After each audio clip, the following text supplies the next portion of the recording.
Halo teman-teman, perkenalkan nama saya Hanifah Nurlaili, peserta Latsar CPNS Kementerian Kesehatan tahun 2022, golongan 3, angkatan 4, kelompok 4. Pada kesempatan kali ini, saya akan membahas mengenai analisis isu yang berada di Rumah Sakit Jantung Pembuluh Darah Harapan Kita, di ruangan Intermediate Medical Dewasa.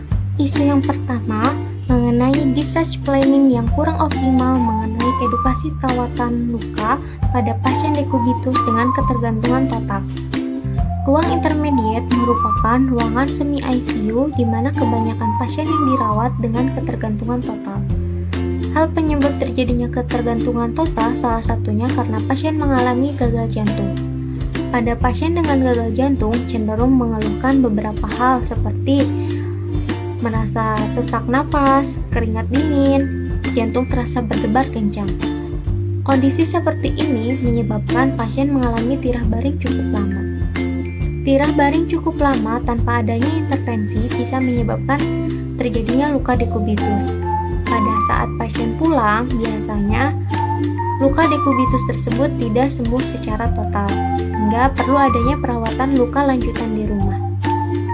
Kurangnya informasi yang didapatkan oleh keluarga mengenai cara perawatan luka yang benar dapat menyebabkan luka lama sembuh atau bahkan bisa semakin parah dan menyebabkan infeksi baru. Isu yang kedua mengenai edukasi keperawatan yang kurang optimal mengenai penjelasan kondisi pasien kepada keluarga di ruang intermediate. Ruang intermediate merupakan ruangan yang melakukan pemantauan pasien setiap 2 jam, sehingga peraturan di ruangan ini melarang pasien ditunggui oleh keluarga. Ketidakhadiran keluarga di dekat pasien dan ruangan perawatan menyebabkan kurangnya informasi yang didapatkan oleh keluarga mengenai kondisi terkini pasien. Kurangnya informasi ini akan menyebabkan kecemasan pada keluarga, sehingga perlu adanya pemanfaatan digital untuk membantu menghubungkan dengan keluarga pasien dalam pemberian informasi secara rutin. Isu yang ketiga mengenai discharge planning yang kurang optimal mengenai edukasi pembatasan cairan pada pasien gagal jantung. Gagal jantung merupakan keadaan di mana jantung tidak mampu lagi memompa darah ke jaringan untuk memenuhi kebutuhan metabolisme tubuh.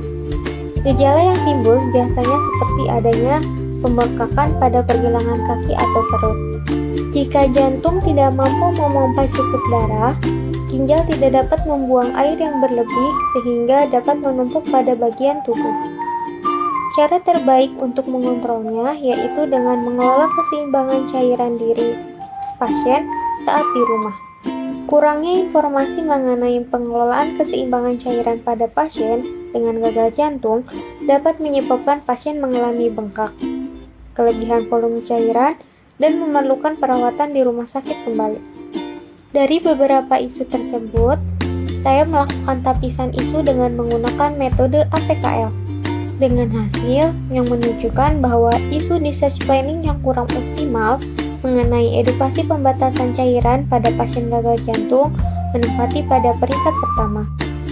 Setelah menentukan core isu, saya menganalisis isu tersebut dengan metode SWOT. Untuk strength-nya, pasien sudah diberikan informasi pada saat perawatan dan terdapat form pemantauan intake output pada saat perawatan. Sedangkan untuk weakness-nya, kemampuan daya ingatan dan pemahaman tiap pasien berbeda. Masih belum terdapat form pemantauan intake output pada saat pasien pulang. Dan tingkat kepatuhan setiap pasien berbeda. Untuk opportunity-nya sendiri, pada saat edukasi discharge planning biasanya menyertakan keluarga, sehingga keluarga bisa berperan sebagai pengawas dan memotivasi pasien dalam mengatur keseimbangan cairannya saat di rumah. Untuk treatnya sendiri, pemahaman dan tingkatan pemberian dukungan tiap anggota keluarga berbeda, dan belum terdapat media edukasi yang bisa dilihat atau ditonton pada saat pasien di rumah, sehingga dapat menambah pemahaman pasien dan keluarga saat di rumah. Hingga pemecahan masalah dari isu tersebut, saya mengambil gagasan KPK. K yang pertama, kenali. Memberikan informasi pada pasien mengenai pengaturan keseimbangan cairan pada pasien gagal jantung dengan memberikan edukasi secara langsung dan berbasis digital dengan menggunakan bahasa yang mudah dipahami dan media yang menarik. Untuk P-nya, pantau. Pasien diberikan form pencatatan kebutuhan cairan, intake dan output saat di rumah, dan memberikan informasi mengenai kebutuhan cairan yang dibutuhkan oleh pasien setiap harinya. K yang kedua, kolaborasi. Ajak keluarga untuk memantau dan mendukung pasien dalam mengatur keseimbangan cairan setiap hari.